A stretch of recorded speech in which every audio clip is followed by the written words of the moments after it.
future. There are no people. There are no people in the future. No people at all. There are no people in the future. Where did all my people go? There are no people in the future. Let me try my people call.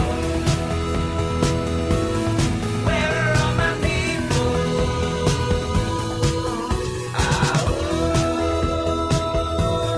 Where are all my people? I guess I'll fly away now. Hey, everybody, welcome. It is another episode of Out to Coop Live. Yes, we are going all open phones and comments tonight. Yes, to see what's on everybody's mind. It is Monday, September 20th, 2021. Welcome to Raging Chicken's Out to Coop Live. This, of course, is Kevin Mahoney, editor and founder of Raging Chicken. On Out to Coop Live, we talk to progressives, activists, and troublemakers of all sorts, right from our own backyards from across the country. On Fridays, yes, it's our original show, where Sean Kitchen and I break down the good, the bad, and the ugly in state and national politics. And check out, once again, The Wednesday Show is back in its groove. The Wednesday Show with Cyril Michaleko.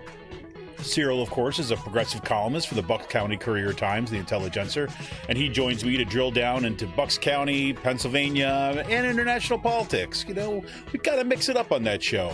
You can get all our shows by subscribing to our podcast on Podbeans, iTunes, Spotify, wherever you get your podcast. And you can help support this show by becoming a patron for as little as $5 a month by going to patreon.com/rcpress. And if you're listening to this show live on the Podbean app too, or not live on the Podbean app, just on the Podbean app, you know, you can show us some love right now too by hitting that big green patron button at the top of the page. And you can help out the show. Look, you don't even need to spend a dime. You really want to help out the show too as well? Don't have that dime to spare? Okay. You can help out the show by heading on over to our YouTube channel if you're not there already. Smash that subscribe button, like the stream for the show, and hit that notification bell so you know every time that we go live. And right now, take a minute or two and share the show. Say, hey, why don't you get on over here?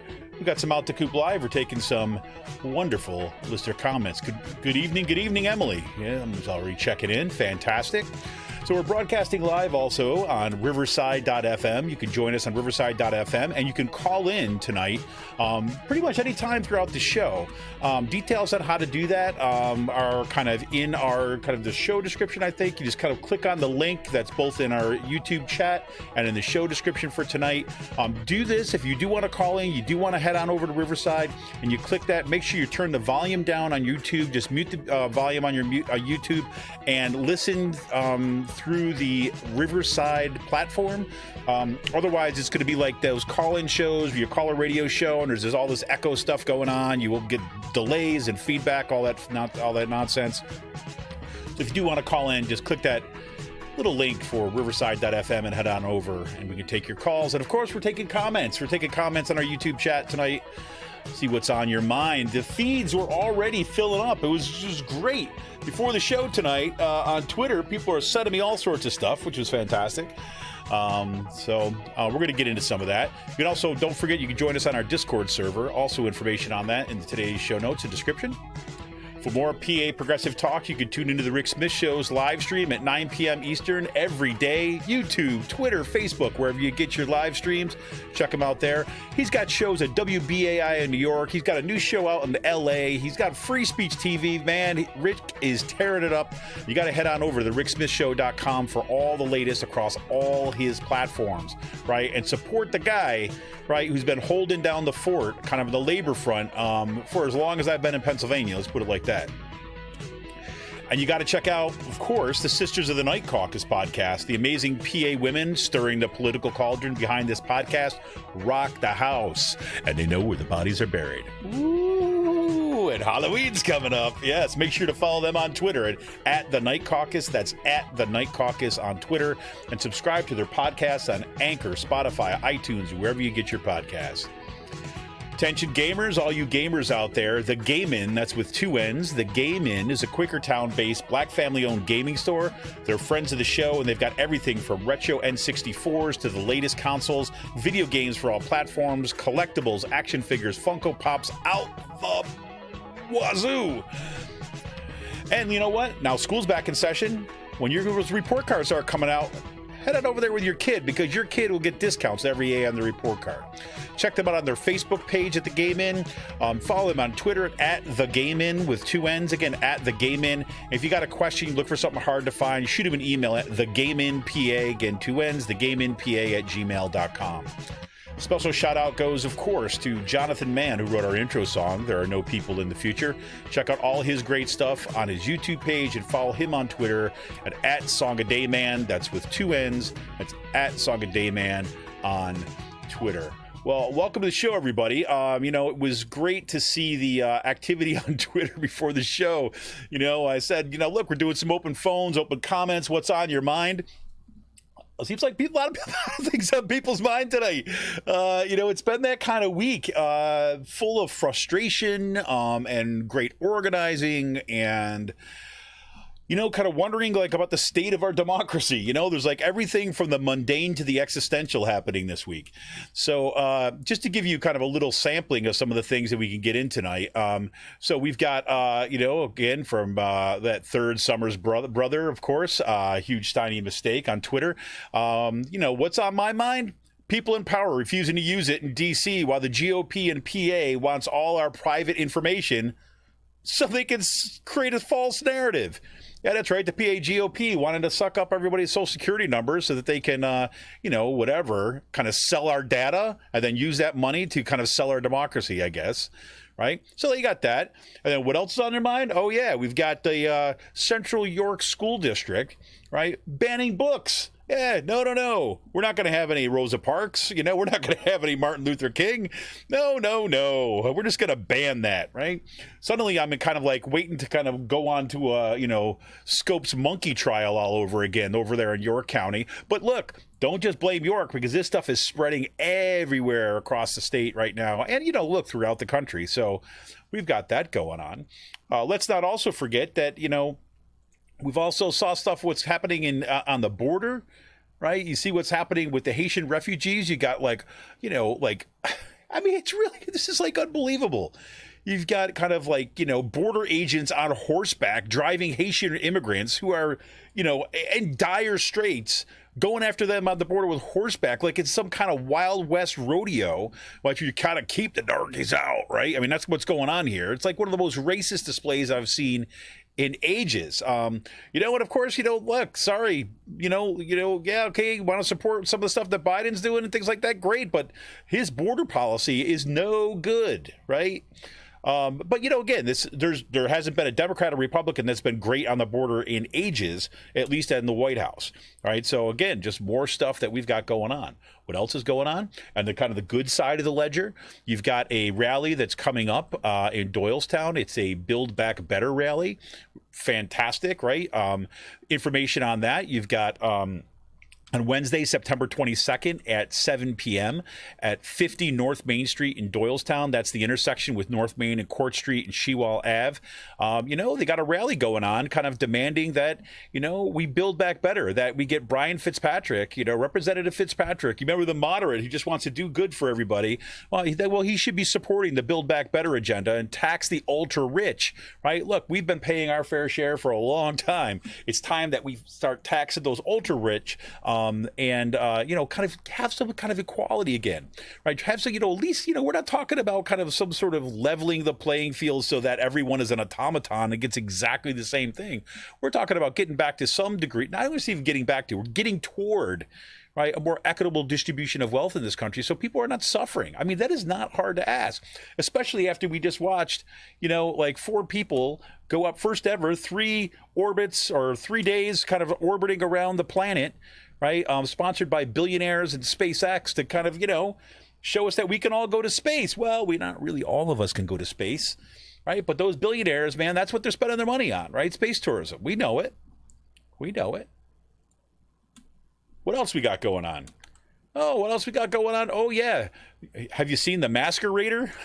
The Masquerader, Jamie Cohen Walker, out here in Bucks County. You're going to hear on Wednesday, Cyril and I are going to get into this a little bit. His latest column where he's talking and what he's been posting on Twitter, right? Basically encouraging parents to go out and get kind of IEPs for their students, for their kids, right? Just so they don't have to wear a mask in school. She's telling me overtly lie. right? Divert funds away from students who really need stuff so that they can, like, not have to have a mask in school. It's incredible. It's incredible.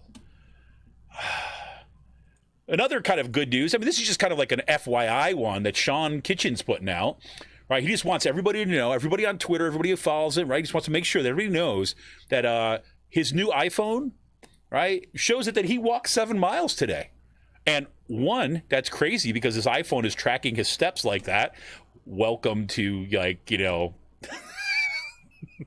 the rest of us. And number two, this is what a session day in Harrisburg looks like. Half of those miles came with my heavy ass camera bag, right? Sean is definitely back to work in Harrisburg as things are kind of ramping up over there.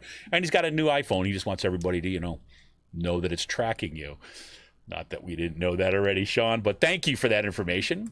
And then also, of course, right out in my neck of the woods at Kutztown University. Yeah, Kutztown cracked 127 positive case of COVID this week, as it's just kind of still relying upon voluntary reporting, right? They sent out this email. I purposely did not pull this up, but I see that right now it's a mistake. I should have pulled it up because President Kenneth Hawkinson, COVID Ken is and his like PR team are basically saying, hey, look, we asked students to voluntarily report whether or not that they've got the vaccine. And of the 2,000 students that replied, it seems like 80% of them have got the vaccine. That's awesome. Isn't that great, everybody? The problem is Kutztown's got close to 8,000 students, right? So you're just putting out fantasy numbers, right, as a way to kind of assuaging the fears of people. And then I get an email today, right, which just blew my mind all over again, that that our local faculty union is joining with the administration to try to find out how many faculty members are vaccinated. So they sent out a 1-question survey: are you vaccinated? 100% vaccinated, one shot or not, right? Or refuse to answer, right? And we're 4 weeks into the semester now, and that's where we're at. So, oh my gosh.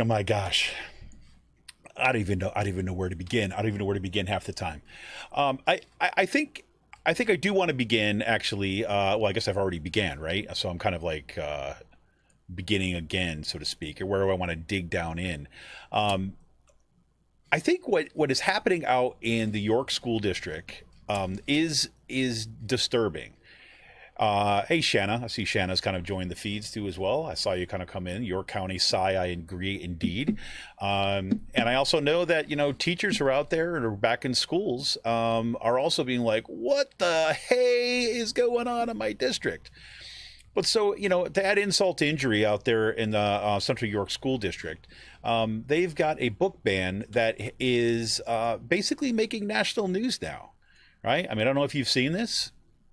Right, let me read. This is a couple hours ago, shortly before the show. Newsweek just published an article on what's going on. So let me read you a little bit from the Newsweek article, just so you kind of, if you haven't been paying attention to what's happened out there in York County, to let you know, well, they are now nationally.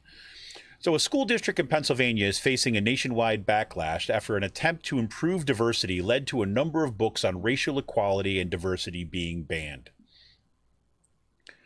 Jamie and Amanda Hill moved to the Central York School District 2.5 years ago, partly because of its leading efforts to improve diversity in the county, they told Newsweek.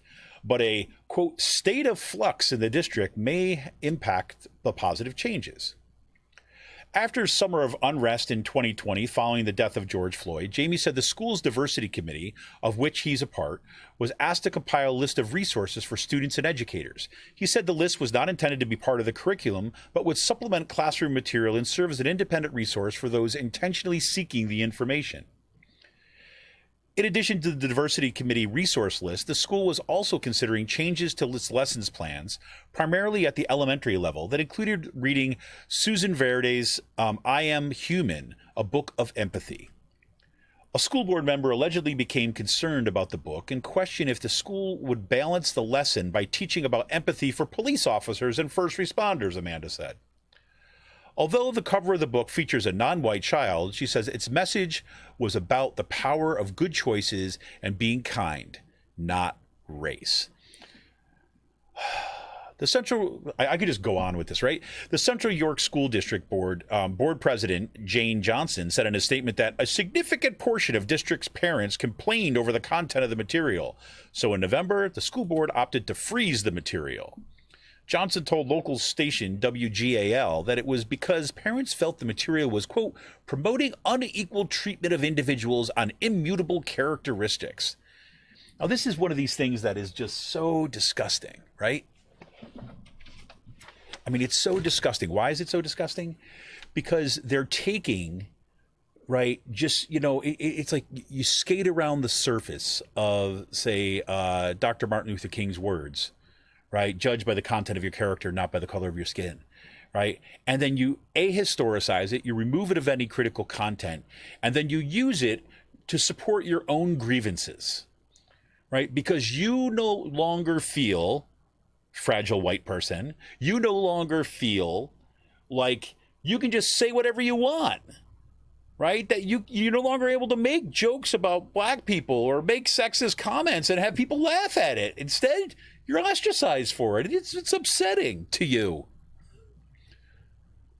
So you appropriate the words of Dr. Martin Luther King, and I've talked about this before here in Percy. You've got one of this Yahoo down the street who's kind of very active in the Penridge GOP, puts up these big huge signs, right? And not only did he appropriate that sentiment from Dr. Martin Luther King, he also started appropriating Frederick Douglass, right? So I'm like, oh my God, how far can you go? How far can you go? Like pretty soon, I mean, these people have no freaking shame, right? Pretty soon it's going to be Harriet Tubman, and she was a free trader, right? I mean, that's what they're going to start saying, right? I mean, it's incredible. And so the fact that they would go back to banning stuff, banning books as an educational choice. It's unbelievable. Here's just a little bit more, right? Examples of banned materials include Malala. I'm horrible with names. I'm sorry. Yousafzai's autobiography, CNN's Sesame Street Town Hall on Racism, and other books, articles, and documentaries created primarily by BIPOC authors, right? Can you just believe these people? And again, I'm just going to keep on reading here. Since then, students, parents, and members have argued with school boards over the list. Teens have been protesting in front of the school since last week to help keep others informed. Jamie and other parents created the Central York Banned Book Club Twitter account. Brad Metzler, New York Times bestselling author and creator of the I Am series that follows ordinary people who change the world, is the writer of at least 2 books banned in the school board. Both his I Am Martin Luther King Jr. and I Am Rosa Parks books are not permitted in the school. I mean, these are just, look, those books, I've read both those books to my kids. My kids read those books.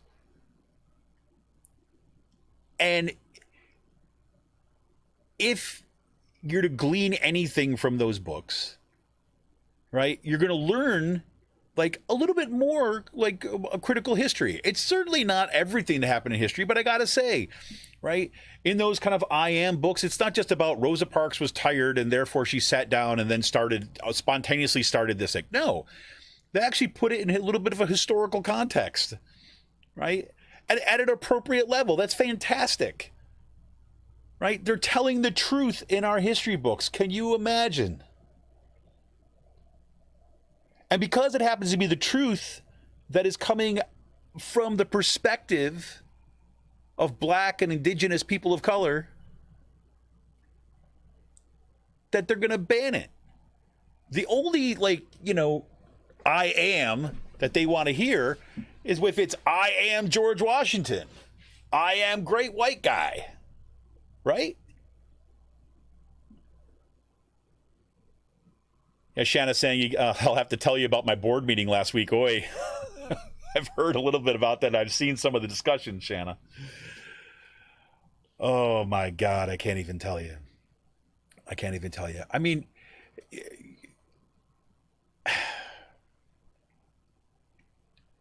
I see this stuff that is going on, and it's as absolutely comical that this is, right? And I mean like comical in like, a dark comedic kind of way, right? I mean, because it's deadly serious, right? This is, the backlash or maybe the last dying breaths of this kind of white nationalism. Although, anytime you say the last of anything, you better watch it, because that means that you stop paying attention. That's for sure. So you got that going on. Which is always super fun. Oh boy, I just got this coming up too as well. Okay, I'm just going to read this. This one just came in on Twitter, right? So breaking. This is a tweet that came out from Ryan Clark. Let me just give you a sense of who Ryan Clark is. He's a news and sports reporter. Let's see. Okay, news and sports reporter. A staff member at Mabel Rush Elementary School in Newburgh showed up to work in blackface on Friday, allegedly saying she was dressed as Rosa Parks and protesting a vaccine mandate for teachers. Did you hear that?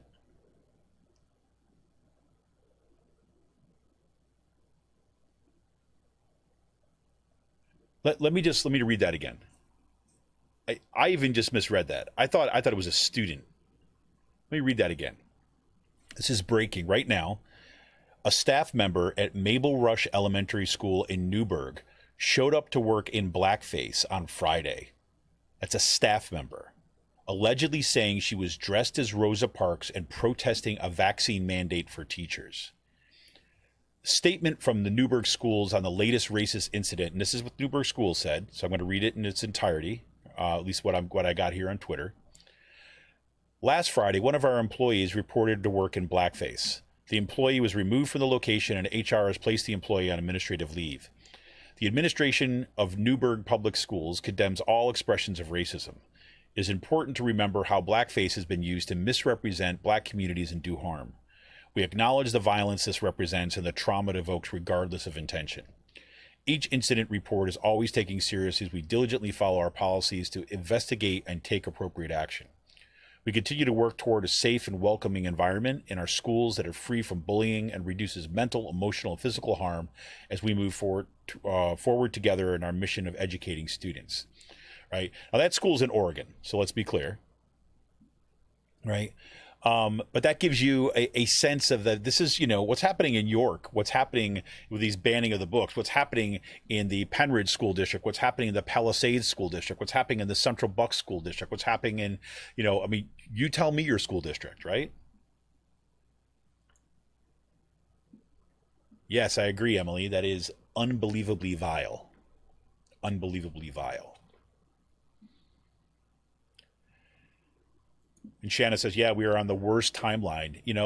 I get that sense, right? And I'm trying real hard to always remember right now about the amazing organizing that's going on. But you see the force of this just disgusting flood of bile, right, that is coming from the right wing is just... it is all sorts of disturbing.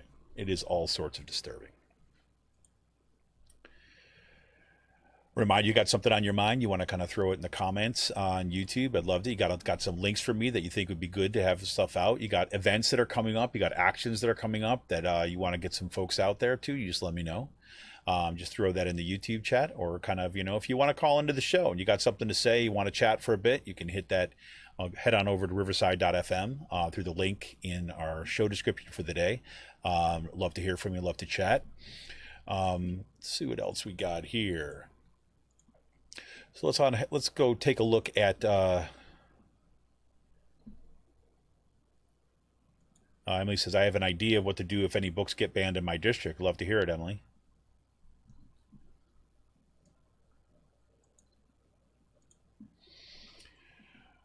I'll come back to that. One thing I do want to, I don't know if people have been, I mean, I guess it's hard not to see this, right? Because it's been all over the news.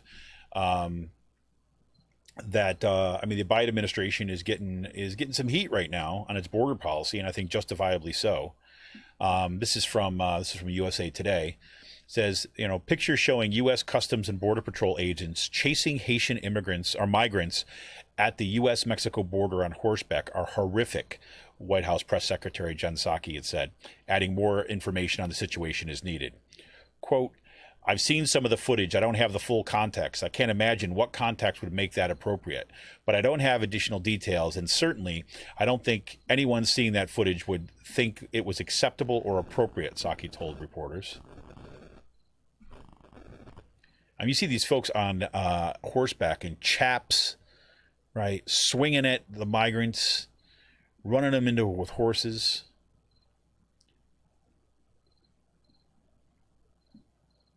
Customs and Border Patrol agents charge migrants carrying only food and water and the clothes on their backs as they tried to scramble onto the U.S. side of the river.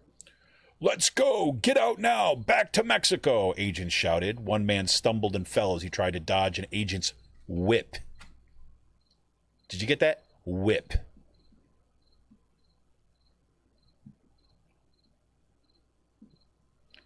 When pressed on whether Border Patrol agents should be fired or allowed to do it again, Psaki said, of course they should never be able to do it again. I don't know what circumstances would be. It's obviously horrific. The footage, I don't have any more information on it, so let me venture on it. So let me venture to do that, and we'll see if there's more to convey.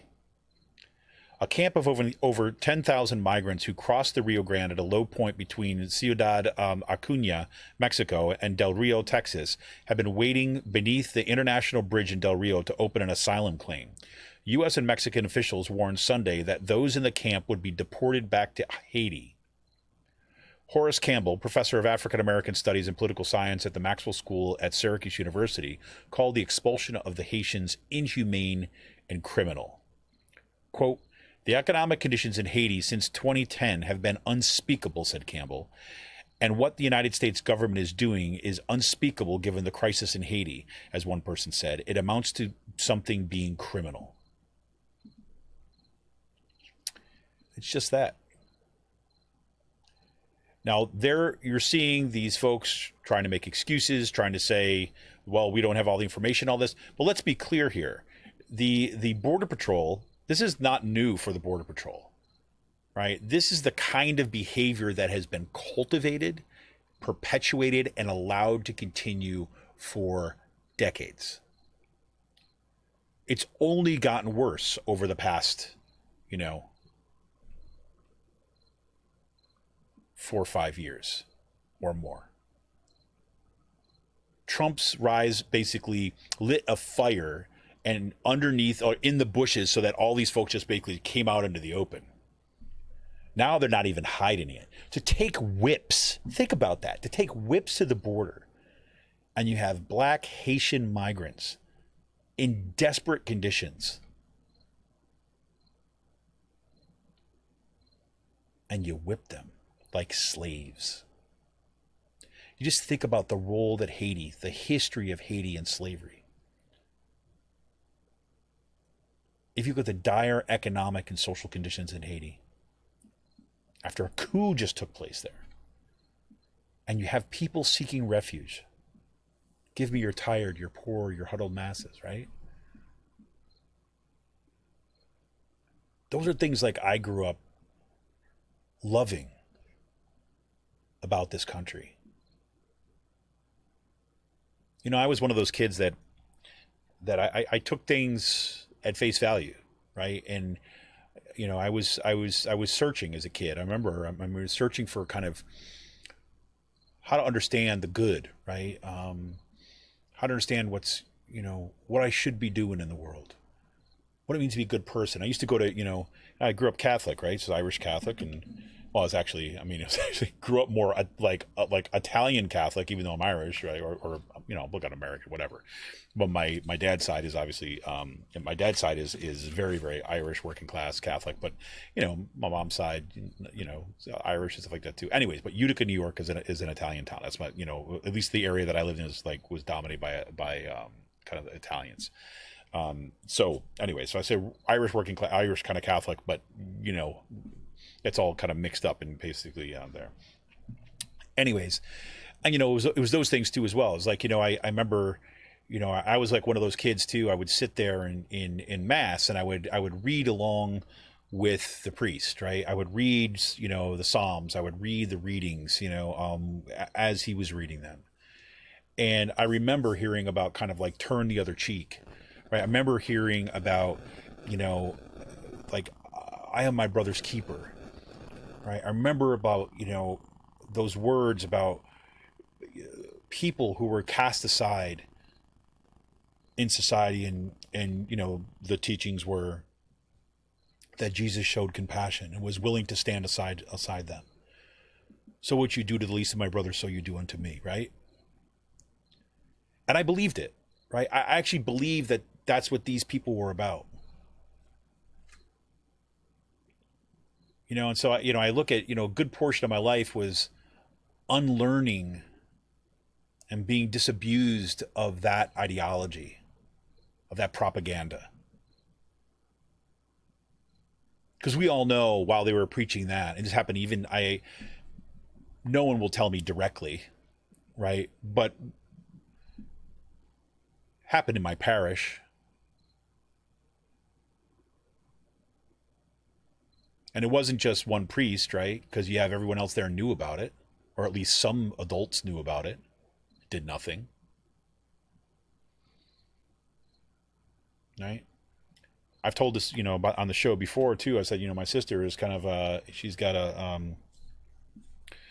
she's kind of mentally disabled, right, as a result of some medical malpractice and a really severe reaction to the MMR shot when we were kids. We have this weird allergy in my family. And I remember, I don't know if I've told this one too, but I remember when my sister she was working towards her first communion, and she's, did it a little bit later than would normally be the case, because, she had to kind of understand and read and stuff, and that always took longer because of her disability. But when she got to the point where she was going to, make her first communion, and she was so proud, right? And we were so proud of her. I mean, she was like beaming. And I will never forget this feeling. I went up and I was standing, I was like first in line, and my sister was behind me, and my mom and my stepdad were behind her. And I go up, I take my first communion, right? And I'm turning around, right, to go back, down the aisle as you do, or go to the side. And so I'm saying this to my sister, and I pause for a minute, just look at watch her, and she's like, she puts her hands up and she's ready to take communion, right? And she's like, and goes out, and the priest, Father O'Brien,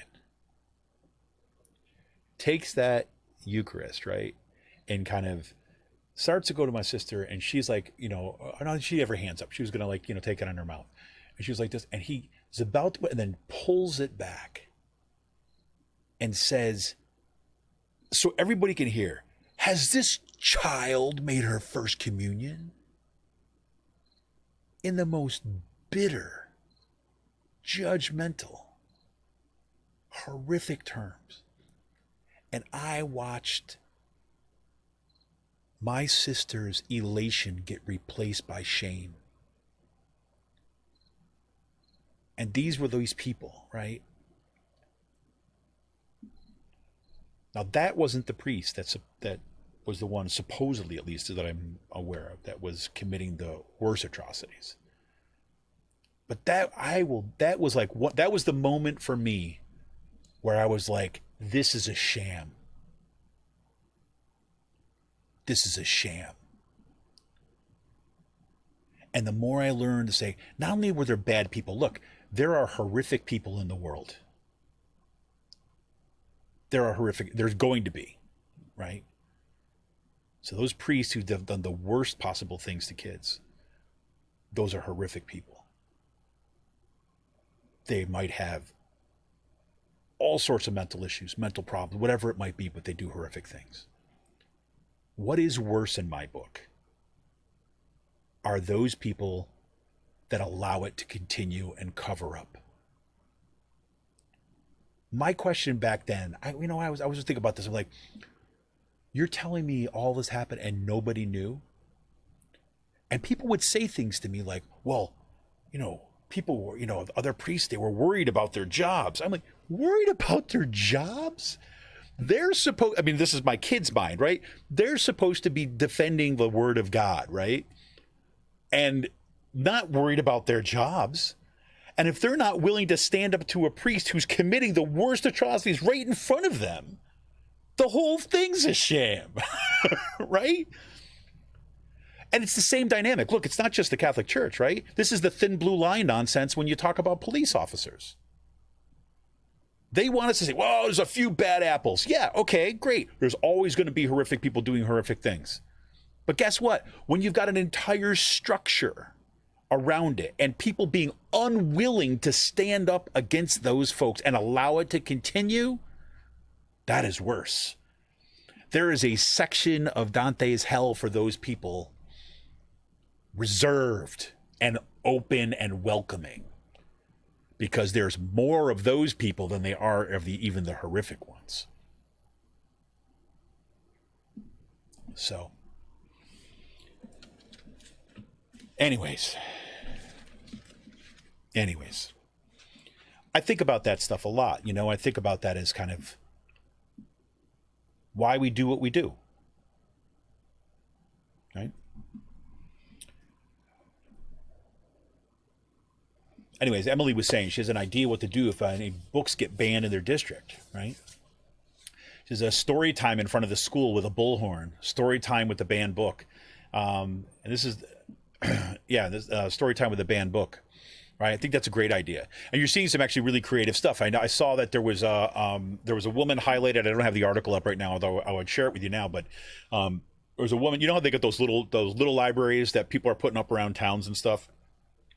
They're stocking them with banned books, right? It's okay. We'll do the little library, and we're going to stack them with banned books, right?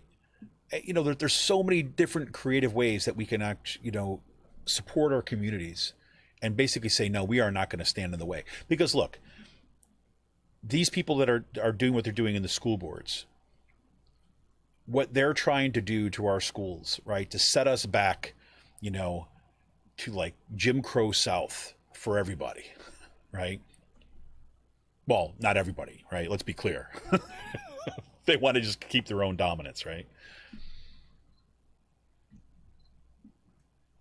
What they're doing, they have to be stopped, right? We cannot allow this to go on because look, if we just walk away, we're enabling them, right?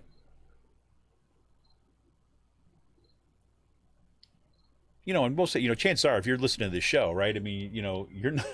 You're already doing what you can, right? You are already looking involved in kind of, so look, I want to be clear, the one of the things that happens a lot in the left, right? I'm using left pretty broadly here, right? Is that, because there's so many of us who are trying to kind of find ways to do the right thing, that we put this unrealistic burden on ourselves that I just got to keep on doing more and doing more and doing more. And yes, of course, we always can do a little bit more, right? We could always kind of do a little bit more, right? But look, social change is not done by messiahs, right? And so it helps nobody to have a whole bunch of little messiahs running around or little martyrs running around, right? Until we just kind of burn out and collapse, right? And I say that as one of the problem people, right? and I've said this on the show before too as well. It's like, I hit a level of burnout that I have never had in my life. Not long after we had our strike at Kutztown University, right? And the reason why is because we had all this amazing beauty, right? We had all this amazing organization. We got a glimpse of what a different future could be, right? And it reminded me of we were organizing around the global justice movement on the kind of the late 90s and early 2000s, right? This whole idea about another world is possible, right? Where the Zapatistas would say, you could basically taste it, right? You could get a little taste of what that future could be. And yes, it's a long ways away. And yes, it's a lot of work. And yes, we might not see that fruition in our lifetime, right? But maybe for our kids, we can get a little bit closer. Maybe for that next generation, we get them a little bit closer towards that possibility because it is so sweet. Dominated by love and not hate. Dominated by cooperation. Dominated by at least,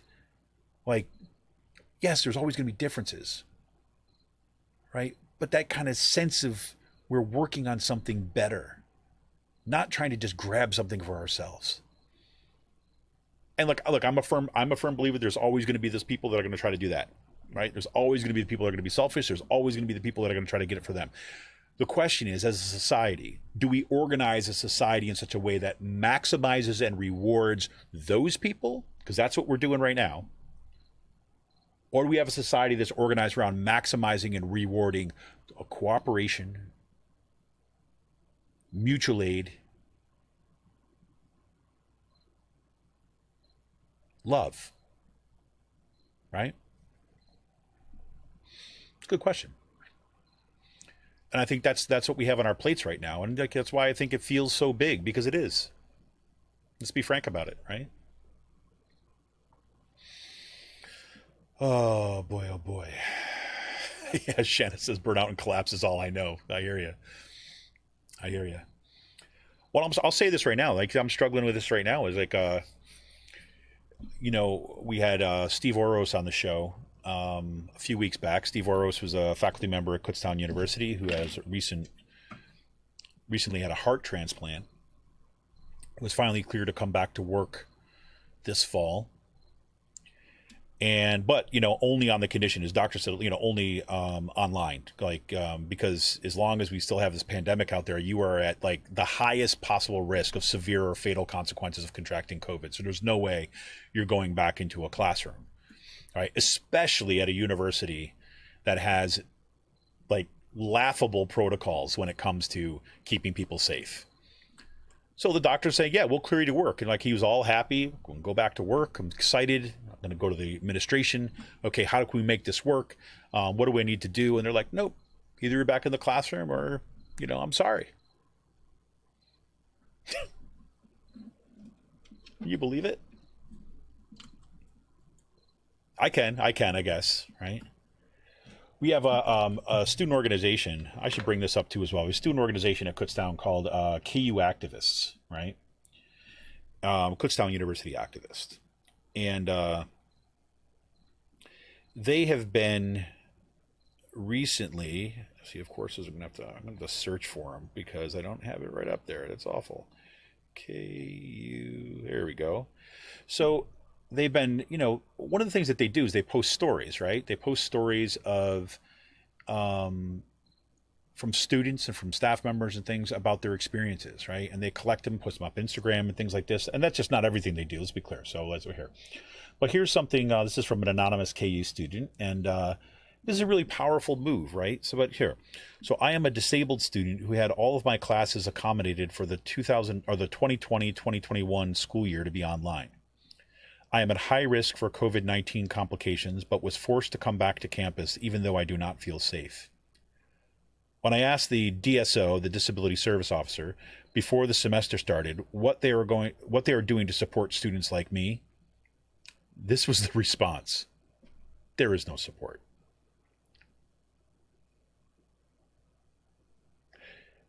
This is the response I got. As a senior, none of my classes are offered virtually, so I was told their option for me is to transfer. They act like they need money, yet tell me to leave. I have yet to transfer multiple classes due to my professors refusing to wear a mask. Professors refusing to wear a mask. How about that?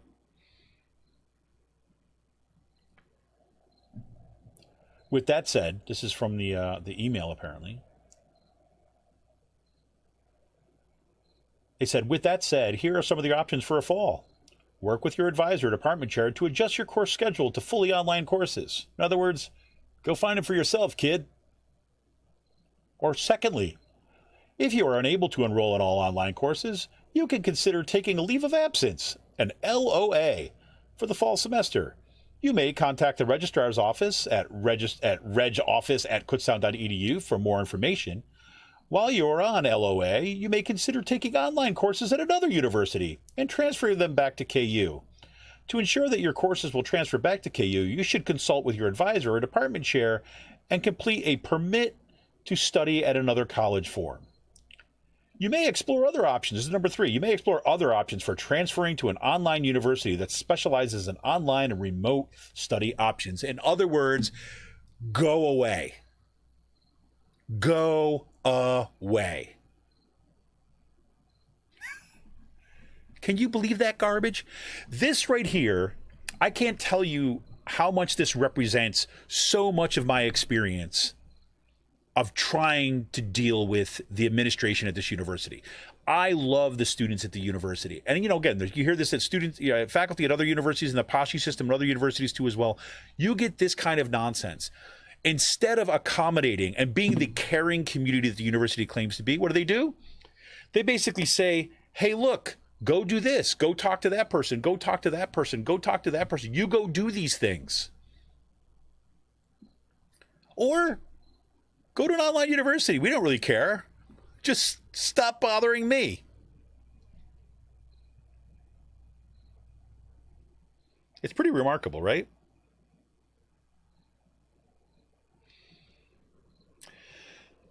Here's another one from KU activists. This is, again, different anonymous student. It's only been a week and I already feel extremely unsafe due to the carelessness of the university. I had to visit a staff member's office, and the whole time I was there, they had no mask on. They even went on to tell me that they, quote, hate these stupid masks, unquote. There's also been more than one occurrence where students would pull down their mask to eat in class and not just wear one, or not just wear one at all. Having to deal with all this in extremely small classrooms where you're only inches away from the person sitting next to you makes it even worse. I should be focusing on my classes, not chances of getting COVID-19 from going to class. Beautiful, right? That right there is the world we're in. And yet, for reasons that I don't really understand, we have, maybe it's just in my fantasy world, like in this kind of fantasy mind I have, where I just imagine this is how people act.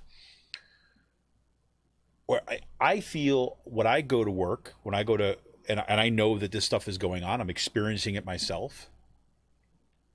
I'm just like horrified and outraged and pissed. Right, to the point there, that's it, I should just not show up.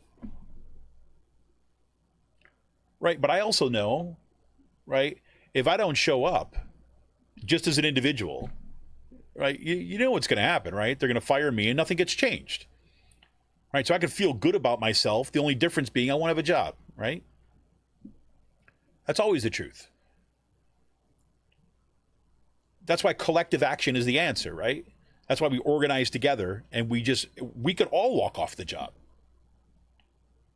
And people will say over and over again things like, well, that's illegal and that'll be a violation of our contract and things like, yes, look, you have all this rhetoric out there about, we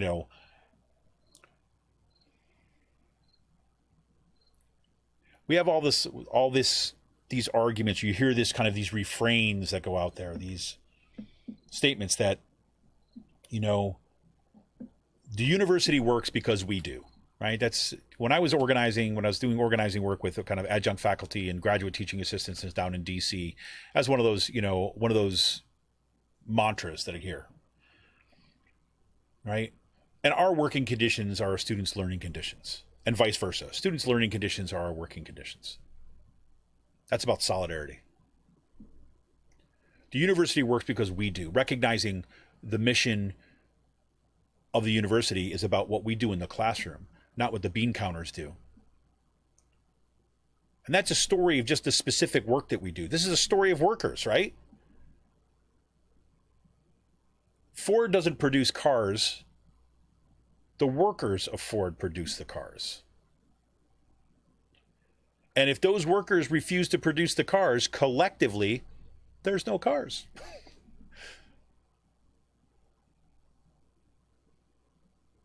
That's what unions are about. That's what collective action is about. Right?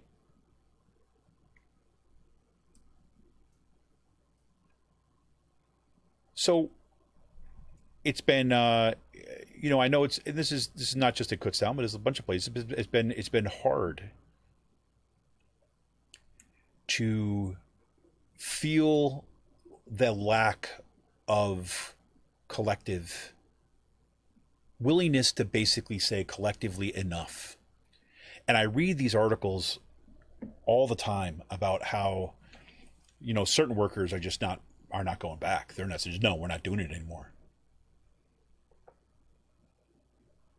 And then you hear these other articles like in Forbes and things like this when they basically say that, the nature of work itself is going to be fundamentally changed by this because so many workers realize that, this whole drudgery about going to the office and dealing with the nonsense in the office, things like they don't want to do it anymore.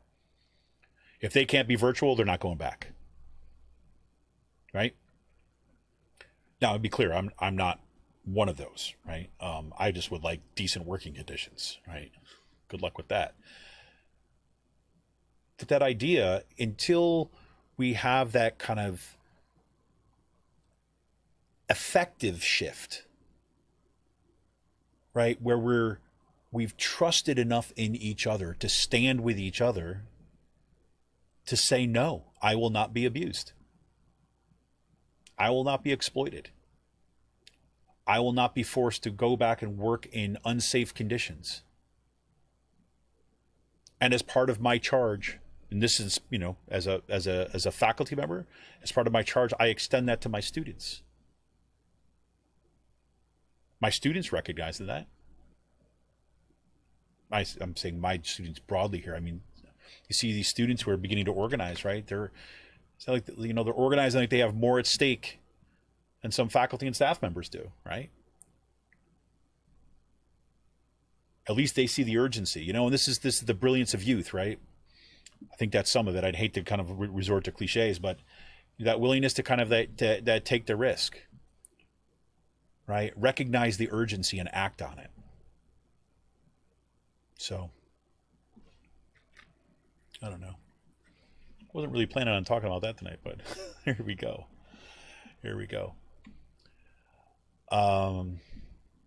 Yeah, so that's some of the stuff on my mind. Anybody else there has got some more things you want to throw my way? I'd love to chat about it. Love to see things. Got some articles you want to throw on? That'd be great. Had a bunch of stuff just kind of noted here. Let me kind of take a look at my little list. Why is it a little list? I don't know why it's a little list. It's not a little list. But I call it a little list. Why I'm using the diminutive. I'm having a conversation with myself right now, right?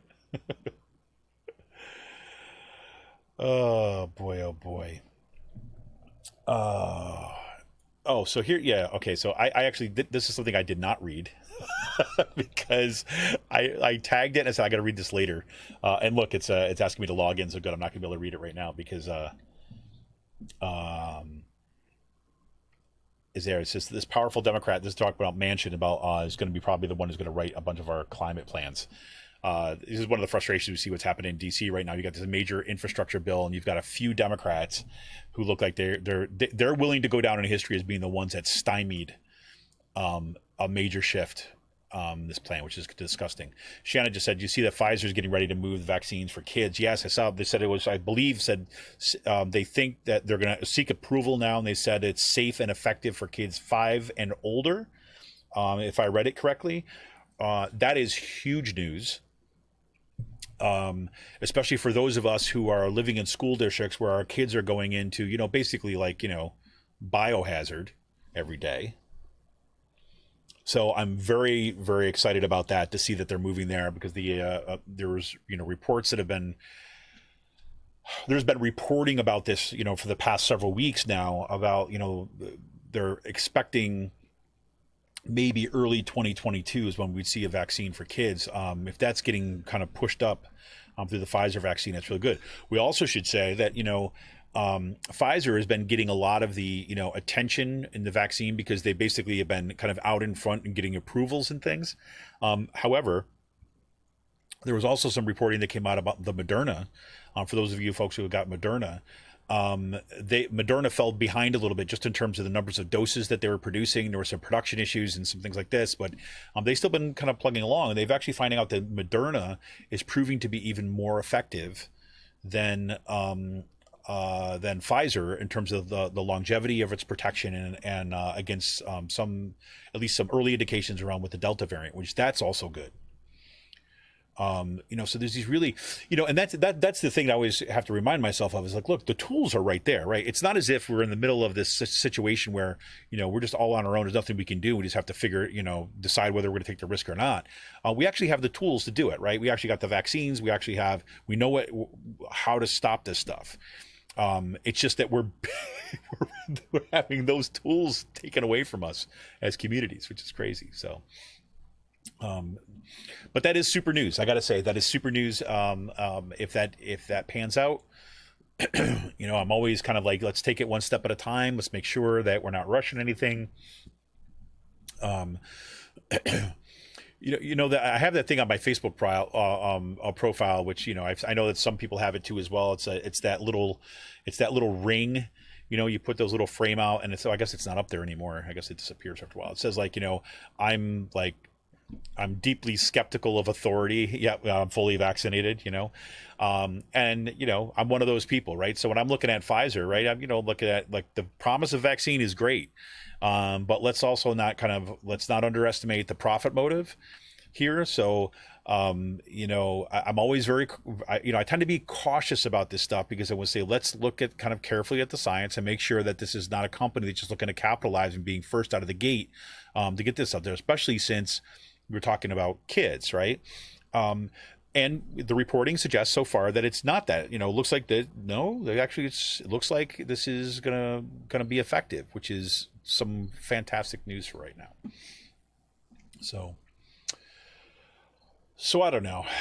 And then meanwhile, we've got all this kind of this news.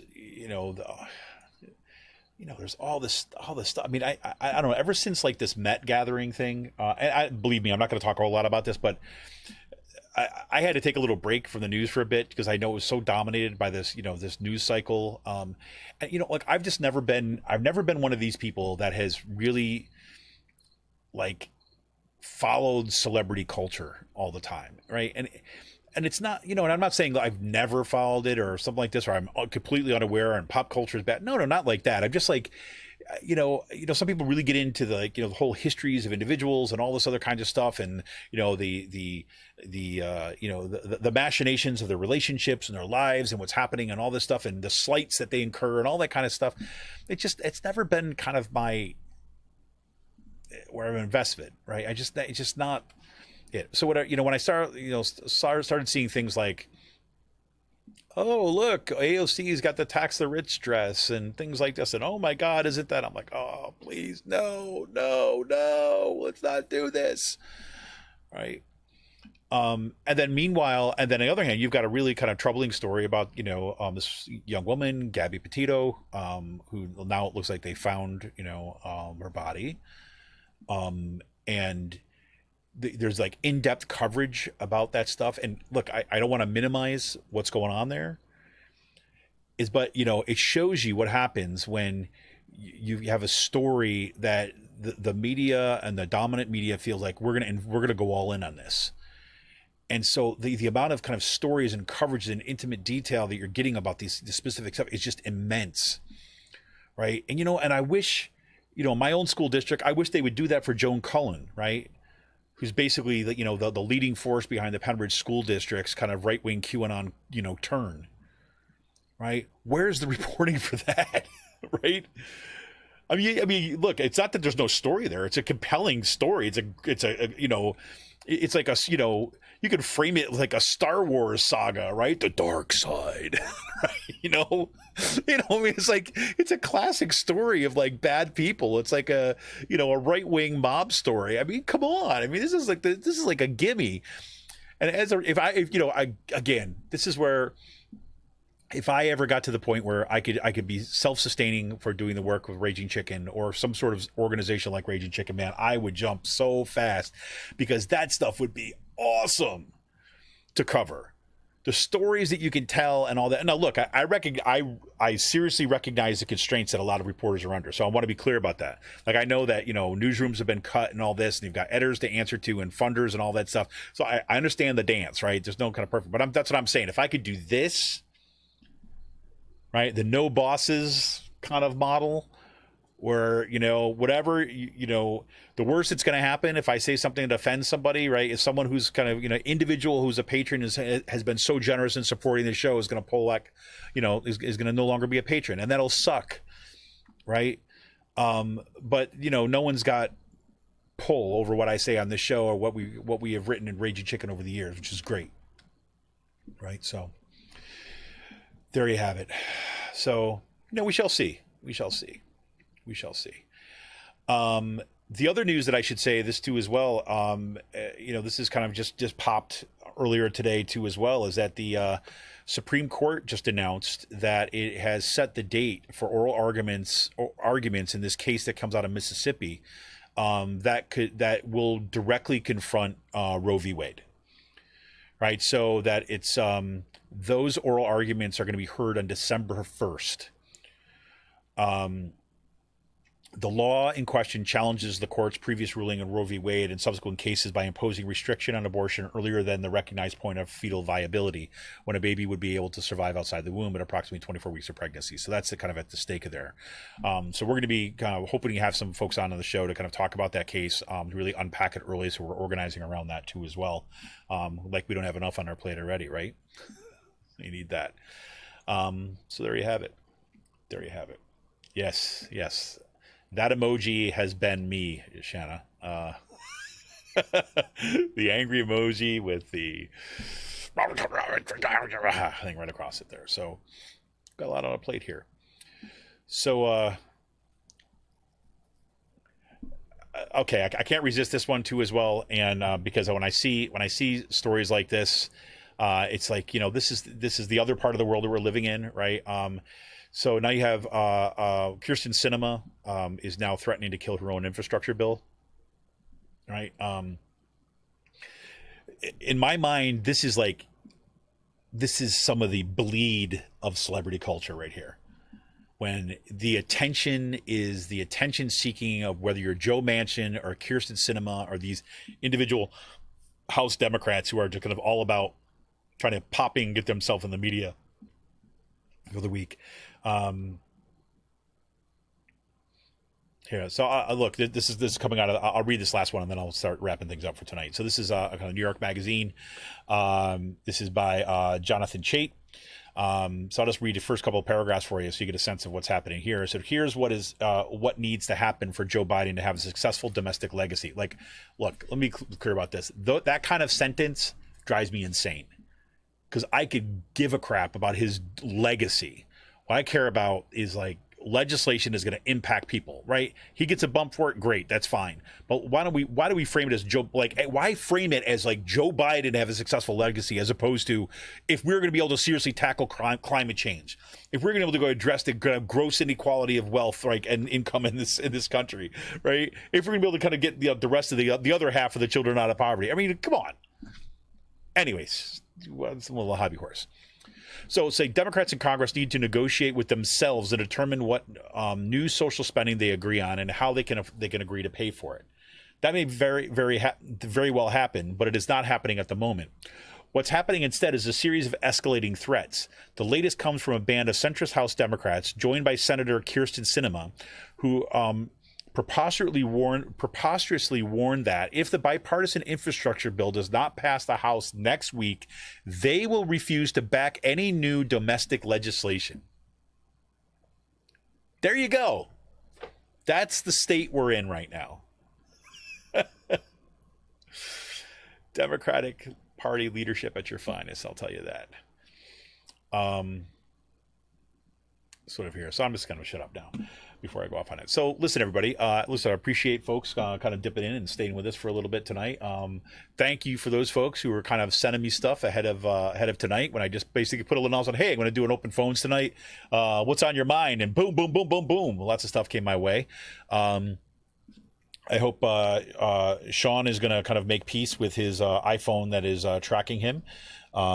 So especially as he's back to work kind of more full time in the Capitol now, as that things are getting back up and running, as we're getting all ready for fraud it to go full on.